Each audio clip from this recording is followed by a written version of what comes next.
Hi there.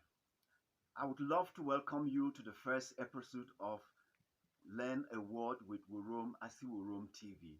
And today we will be looking at a word that have to do with a family member, the word mother-in-law. So how do you say mother-in-law in Berom language? Well, if you are a man, your mother-in-law is Guna home. Yes, that's the word for mother-in-law as a man. And then your wife, she will also call her mother-in-law. That is your mother way home.